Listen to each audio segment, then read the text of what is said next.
Bonjour et bienvenue sur la chaîne YouTube de tablette-chinoise.net. Aujourd'hui, je vous parlerai de mon nouvel ordinateur.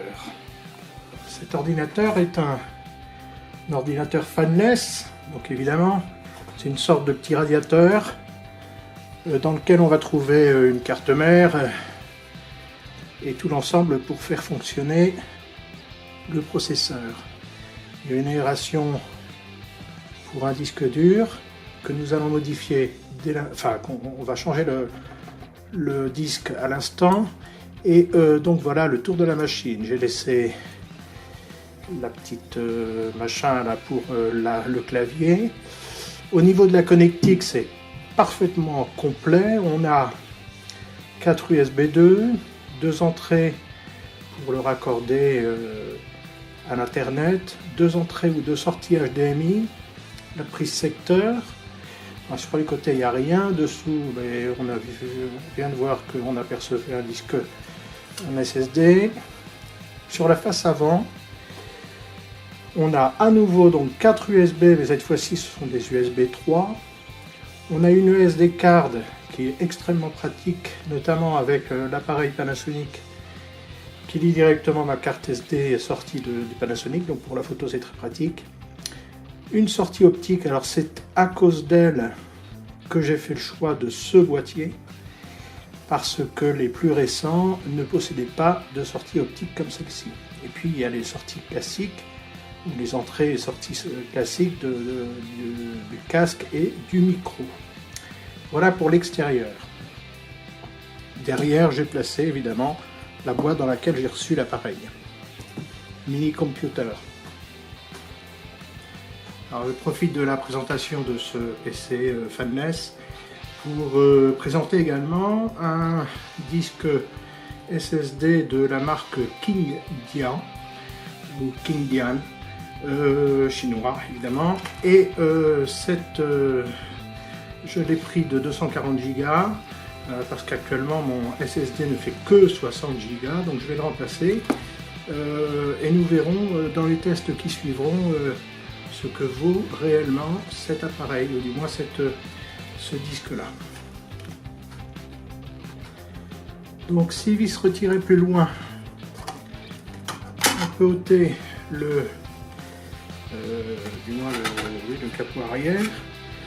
On aperçoit donc à l'intérieur tout le nécessaire. Ici le SSD que je vais démonter à l'instant. Ici son raccordement à la carte mère, alors par ce petit câble qui était fourni évidemment, pas besoin d'en mettre à plus long. Voilà, il y a aussi cette connexion pour l'alimentation probablement, et maintenant je vais pouvoir l'ôter carrément. Alors à l'intérieur, qu'est-ce qu'on trouve? J'ai déjà fait des modifications, déjà pimpé. Alors cet appareil était livré avec un SSD de 64 Go je crois.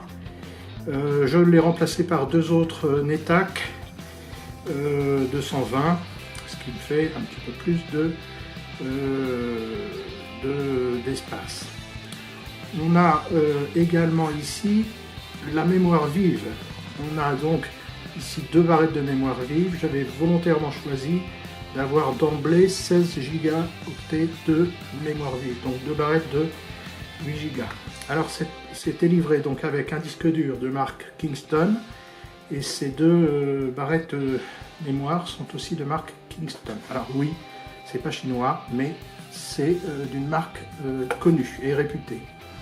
Et enfin, il était aussi équipé de cette carte Wi-Fi que je n'ai pas testée puisque je n'en ai pas besoin. Voilà, pour dire pas plus. Donc la carte mère occupe tout l'intérieur de la boîte, enfin de la boîte du mini radiateur, et vous verrez, on verra tout à l'heure, on vérifiera tout à l'heure que les températures sont extrêmement bien contrôlées. Là, je suis moi-même épaté. Voilà, alors on va procéder au remplacement du SSD. Maintenant que le disque Kindian est installé, je vais pouvoir l'intégrer dans mon PC Fanless.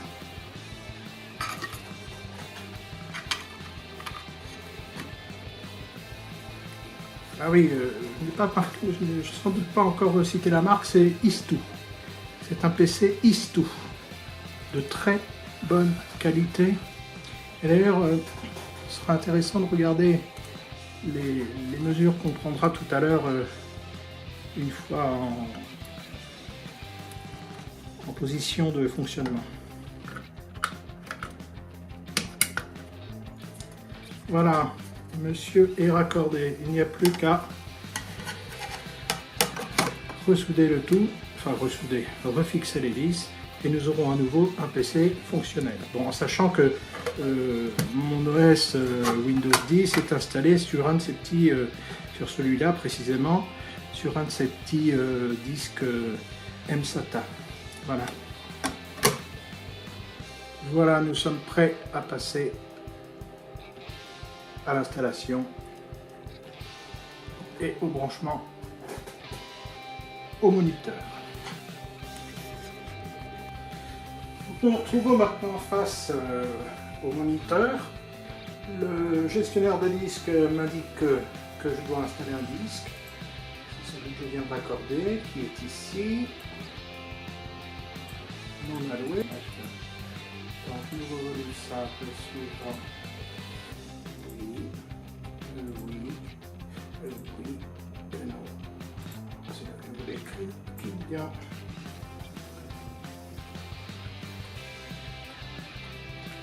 Voilà, c'est fait. Voilà, toute machine est complète. Donc ici, j'ai lancé Cortemp de façon à vérifier les températures. Alors, il fait à peu près 25 degrés dans cette pièce. C'est très chaud ces jours-ci, y compris à l'est de la Bretagne.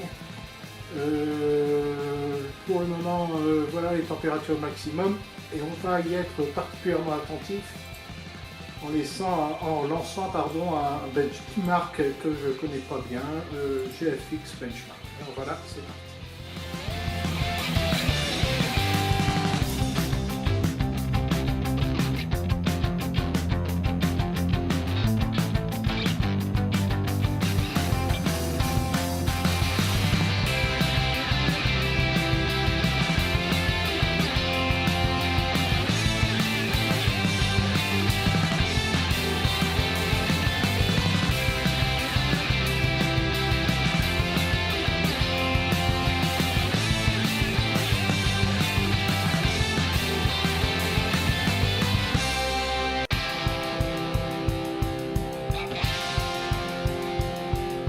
Voilà donc les résultats, et jetons-nous directement sur les valeurs maximales de la température.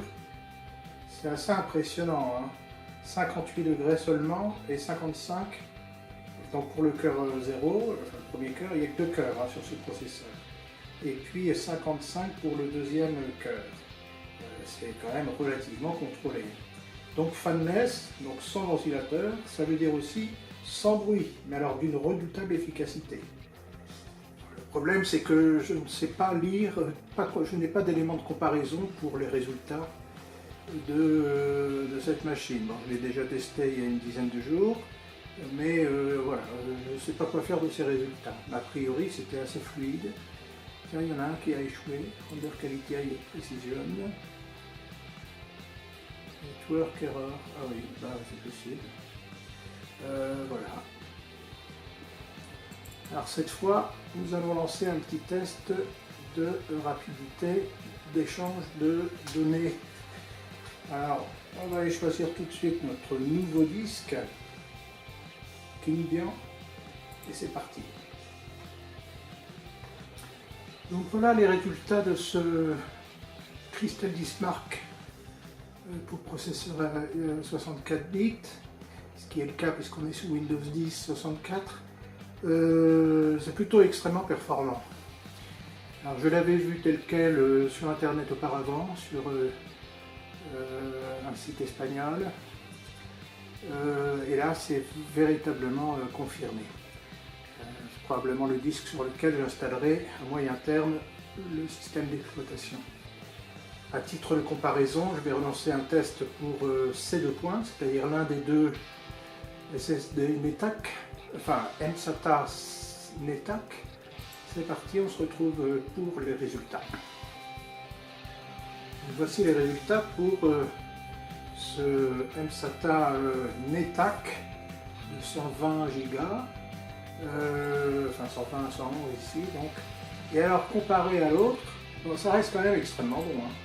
Mais alors donc le nouveau SSD Kindian est extrêmement performant apparemment. Donc celui-là est déjà bien, celui-là est encore mieux. Je vous donnerai les prix dans ma description, dans ma review papier écrite. J'en profite pour remercier mes sources qui ont été d'une part donc Android PC, dont je ne me retrouvais pas le nom précédemment, qui est un site espagnol extrêmement bien documenté. Et puis il y a également et surtout le site de Pierre Lecourt, minimachine.net, sur lequel on a, et avec ces vidéos, des clarifications extrêmement précieuses. Donc je remercie ces deux sites, enfin pas partenaires, mais accompagnateurs vraiment extrêmement riches. Donc voilà un aperçu, j'ai la flemme de relancer 3D Mark, donc voilà une capture que j'avais faite.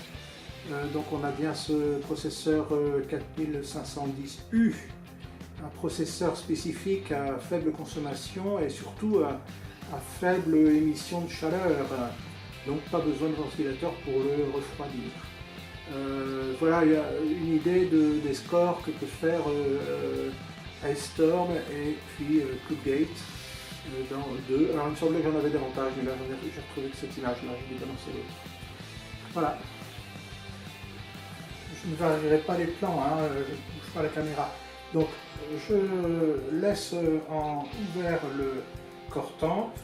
On a toujours un maximum de 58-55, évidemment ça n'a pas bougé pendant les tests des disques durs. Par contre maintenant on va s'intéresser à la capacité de la machine, à savoir voilà, la gestion d'ordinateur. Non, c'est pas ça que je voulais, bon, on l'a vu tout à l'heure ça. En fait, ce sont les paramètres. Alors, au niveau du système, donc on est sous Windows 10 x64. Information système, voilà. Alors, bon, évidemment à jour. Le processeur est un Core i7 4510U. Il était vendu pour le 4500. Je vous parlerai du vendeur en fin de vidéo. C'est un processeur spécifique, dont il est annoncé à 2 Go, entre 2 Go et 2 Go 60. J'ai les 16 Go de RAM, le processeur mien. Bon voilà, et puis bon, dans le gestionnaire de périphérique, on s'aperçoit qu'il n'y a aucun souci. La carte, bon, Bluetooth, carte graphique, bah, c'est inclus dans le processeur. Hein, des graphiques, un peu comme une tablette ou un peu comme une box finalement. Et sauf que là, bah, c'est une box ultra performante puisque c'est un véritable PC Windows. Donc clavier, contrôleur de jeu, je ne vais pas jouer, mais on va peut-être regarder un petit peu de 3D Mark, on va voir. Donc là, il n'y a aucun souci avec les pilotes, il y avait un disque de pilote inclus avec l'achat du PC Istu, mais depuis je l'ai mis à jour par internet. Donc là on a le détail des disques, donc les deux NetAC SSD 120 Go et puis le nouveau Kindian qu'on vient de tester ensemble, premier branchement, et qui est apparemment extrêmement performant. Donc je vais en faire la publicité. Alors en téléchargeant Geekbench, je m'attendais à tomber sur Geekbench 3 et finalement c'est le nouveau Geekbench 4. Et une information intéressante qu'on va pouvoir comparer immédiatement, c'est ce secteur-là. Geekbench 4, Mark fait un score de 4000 avec un processeur i7 6600U, donc un modèle au-dessus du mien. Donc ça devrait être inférieur à 4000, on va le vérifier à l'instant puisqu'on va lancer le test. Je rabaisse cette fenêtre et je lance le test du CPU. c'est parti. Bon, ben, c'est pas mal, hein. On avait une référence de 4000, on est à 3361 pour un simple cœur, multicore 6109. Donc voilà, c'est pas mal du tout, hein, comme résultat. Enfin, c'est pas mal, c'est un PC quoi, c'est un PC assez puissant on va dire, mais fanless. On aperçoit qu'il y a un deuxième benchmark inclus, donc on va tester tout le PC apparemment, là c'est parti. On se retrouve à la fin. Évidemment je vous épargne l'ennui de ces tests. Donc le test s'achève et est extrêmement rapide, bien plus rapide que je pensais, ça a pris 45 secondes. Donc voici un score incomparable avec un autre appareil. Il faudrait que je le compare avec mon PC de jeu sur lequel je ne joue plus et qui consommait vraiment trop d'électricité. Voilà pourquoi j'ai fait le choix de remplacer par un ordinateur beaucoup moins énergivore. Donc on a bien au niveau des caractéristiques, elles sont reprises entièrement, le processeur est correct, voilà les 16 Go de RAM. Bon bah c'est parfait, hein. On a donc voilà, incomparable, mais bon, j'oserais pas lancer ça sur par exemple une TV Box Android. Alors je sais pas si ça existe d'ailleurs la version 4 pour une TV Box, là les scores risqueraient d'être beaucoup plus faibles. Je reprends quelques secondes pour pointer vers la température qui est montée à 65 degrés Celsius et à 62 pour le deuxième corps. Donc ça c'est typiquement le bench qui a fait chauffer la machine, mais pas, encore une fois, pas de façon démesurée. Donc quand même, passage rapidement, on ouvre Photoshop pour soit la retouche d'image, la redimension d'image, etc. Voilà, c'est épatant, c'est un PC qui fonctionne parfaitement. Alors, le petit défaut qu'on a avec cet appareil, c'est la prise optique qui est en façade. C'est un tout petit défaut de rien du tout. Mais n'empêche que moi j'en avais besoin parce que je raccorde ça, je suis dans mon salon là, et je raccorde ça à un amplificateur, ce qui fait qu'au niveau de l'audio c'est formidable.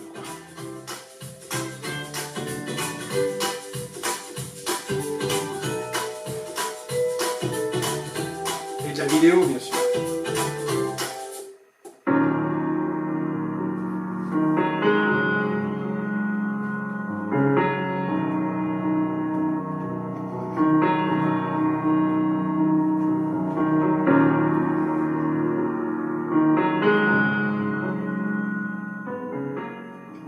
Pas tout écouter.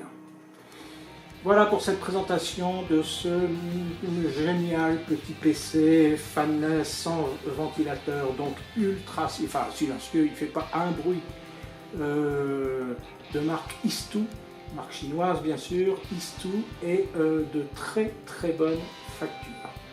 Ça fait bientôt 2 mois que je l'utilise journellement et parfois même il est branché 24 heures sur 24. Lorsque je télécharge sur Baidu notamment. Voilà. Et là je suis sur la page internet du vendeur.